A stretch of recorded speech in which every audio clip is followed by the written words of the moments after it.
गेली अनेक वर्ष ज्यांच्या सोबत मला काम करण्याची संधी उपलब्ध झाली होती आणि राज्याचे लोकप्रिय उपमुख्यमंत्री म्हणून गेली अनेक वर्ष ज्यांनी कामकाज बघितलं ते आदरणीय अजितदादा पवार यांचं दुःखद निधन झालं. कालच त्यांचा 13वा हा झालेला होता आणि आज मंत्रिमंडळाच्या बैठकीमध्ये आमच्या सुरेंद्रताई बहिणी यांनी कार्यभारसुद्धा स्वीकारला. पहिल्याच बैठकीमध्ये अजितदादा यांना श्रद्धांजली वाहण्यात आली, परंतु त्याच वेळेस मी त्यांचा जुना सहकारी म्हणून माननीय मुख्यमंत्री आणि इतर सदस्यांकडे मागणी केली की विधिमंडळाचं अधिवेशन चालू होत आहे आणि ह्याच अधिवेशनाच्या दरम्यान विधिमंडळ परिसरामध्ये अजितदादांचा एक तैलचित्र जर आपण लावलं तर त्यांना एक श्रद्धांजली आपण देऊ राज्याच्या वतीनं. कारण पहिले उपमुख्यमंत्री आहेत, कारण कार्यरत असताना त्यांचं अपघाती निधन झालं. त्यामुळे एक जी भावना माझी होती ती मी व्यक्त केली आणि ताबडतोब मंत्रिमंडळानं आणि प्रामुख्याने माननीय मुख्यमंत्री आणि उपमुख्यमंत्र्यांनी ही मागणी मान्य केलेली आहे.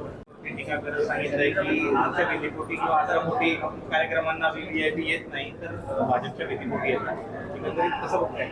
बघा, आता विरोधकांना आरोप हे करायचेच असतात आणि आरोप करत असताना कुठेतरी काहीतरी एखादं उदाहरण शोधून काढायचं हा त्यांचा नित्यनेमानं कार्यक्रमच असतो. संजय राऊत रोज संध्याकाळी आपला भोंगा वाजवत असतात आणि त्यामुळे RSSचं एक चांगलं अधिवेशन होतं. अनेक चित्रपटाचे कलाकार त्याचबरोबर अनेक सेलिब्रिटी त्या ठिकाणी उपस्थित होते, अनेक राजकीय पक्षाचे नेते त्या ठिकाणी उपस्थित होते आणि त्या कार्यक्रमाला किंवा त्या जर 2 दिवसाच्या शिबिराला थोड्या वेळासाठी जर सलमान खान किंवा अदनाम सामी सारखे जर कलावंत उपस्थित राहत असेल तर चांगली गोष्ट आहे. काय वाईट काय त्या गोष्टीला? म्हणजे मला असं वाटतं की अनेक कार्यक्रमांना अक्षय कुमार सुद्धा हजर राहतो, तोही त्या ठिकाणी होता. अनेक सेलिब्रिटी हजर राहत असताना जर त्यांचं काही अशा कार्यक्रमाच्या माध्यमातून विचार जे RSSचे आहेत ते जर त्यांना पटत असतील आणि त्या विचारांच्या माध्यमातून जर ते पुढे आपलं भविष्य घडवत असतील तर चुकीचं काय आहे? त्यांनी काही कार्यक्रम आयोजित करावे, राज ठाकरे यांनी हा कार्यक्रम आयोजित करावे किंवा संजय राऊत यांनी कार्यक्रम आयोजित करावे. त्या कार्यक्रमाला सुद्धा त्यांना आमंत्रण द्यावं. आता राज ठाकरेंच्या कितीतरी कार्यक्रमाला शबाना आझमी आणि त्यांचे पती हजर असतात. याच दिवाळीच्या कार्यक्रमाला शबाना आझमी आणि त्यांचे पती हजर होते. संजय राऊतांच्या मुलीच्या लग्नाला अनेक सेलिब्रिटी आले होते. म्हणून काय कार्यक्रमाला कोणी जाऊ नये आणि त्यांच्यावर असा सेलिब्रिटींवर आरोप करणे मला असं वाटतं प्रसिद्धीसाठी केलेला हा एक प्रयत्न है। सर, इसी को हिंदी में बोलिए। राज ठाकरे ने मोहन भागवत पर जो है टिप्पणी की है और कहा है कि सलमान खान जैसी जो हस्तियां हैं वो आपके डर से नहीं बीजेपी के डर से आ रहे हैं। देखिए, सलमान खान के पिताजी को बहुत बार राज ठाकरे जी ने खुद के घर पे बुलाया।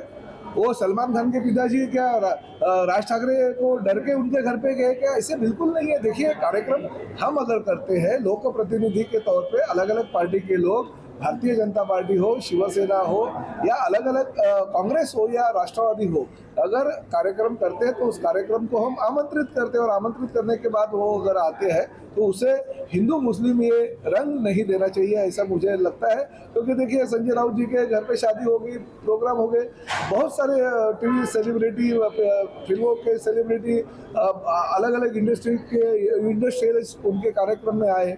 राज ठाकरे जी का जो दिवाली का कार्यक्रम रहता था वो कार्यक्रम में शबाना आजमी और उनके पति भी आके गए। तो ऐसे कुछ नहीं है कि किसी भी कार्यक्रम के लिए कोई जाता है तो किसी को डर के मारे जाता है। अभी राज ठाकरे जी वो कार्यक्रम में बुलाते हैं तो क्या डर के मारे लोग जाते हैं क्या? सेलिब्रिटी जाते हैं। हम भी हमारे कार्यक्रम में बुलाते हैं लोगों को, सेलिब्रिटी को, लोग आते हैं, प्यार रहता है ये। और इसकी वजह से अगर भाईचारा बढ़ता है और अच्छी अगर मैसेज लोगों में जाता है तो गलत क्या है?